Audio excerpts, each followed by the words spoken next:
December 4th, 2017, Monday Night Football game between the Pittsburgh Steelers and the Cincinnati Bengals.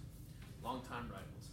Late in the game, Ryan Shazier, linebacker for the Pittsburgh Steelers, went down with an apparent head-to-head injury. Later that week, it was then found out Ryan Shazier was paralyzed from the waist down.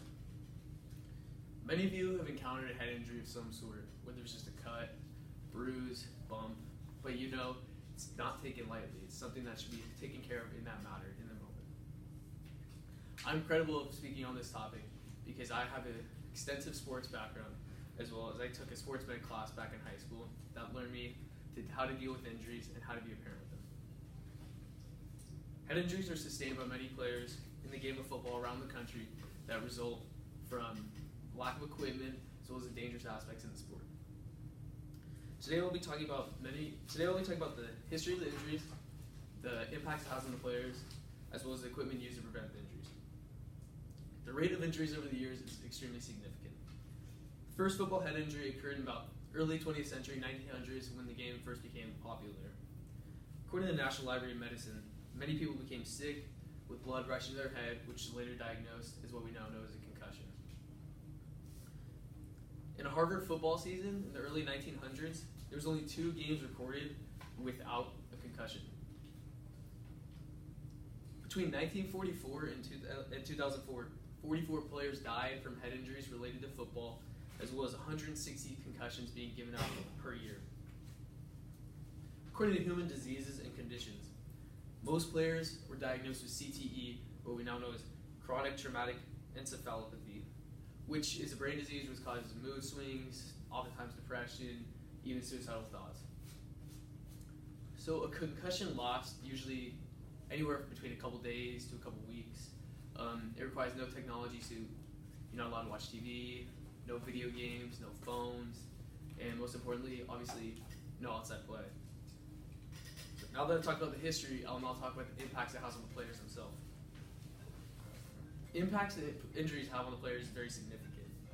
For example, Junior Seau, a well-known linebacker in the NFL, who is now a Hall of Famer, was plagued with head injuries his whole career. According to Sports Illustrated, he committed suicide October 2nd, 2012 in his home in San Diego, which led to a massive investigation on the effects of CTE and how the brain works. They found out through his career, this is just in his NFL career, he had 5 concussions, as well as being diagnosed with CTE, which caused his depression and his suicidal thoughts. So what is CTE? CTE is a brain injury from contact to the head or any trauma from to the head. In a study by Brain Bank, 190 out of 202 players who went for play from college to the NFL were diagnosed with CTE. Later on, 10 out of those 202 players then committed suicide. Now that I've talked about the impacts, I'll talk about the equipment used to prevent injuries. So the helmets and protection has changed drastically over the years. The use of technology has taken over in the Canadian Football League. For example, a chip is used or is inserted in the helmet, and it can give coaches it can monitor real-time hits and real-time plays. So if there's head-to-head contact for set, coach can then monitor on his tablet, okay, it's time for him to come out, time for him to get checked by the medical team, or, okay, he's good, he can stay in, nothing's wrong. Here in the country, here in the United States, companies have come together to create safer gear. So here, I'll just pull this up first. Okay. So for example, this is the Rydell SpeedFlex helmet, which was introduced just not too long ago. Costs around $329.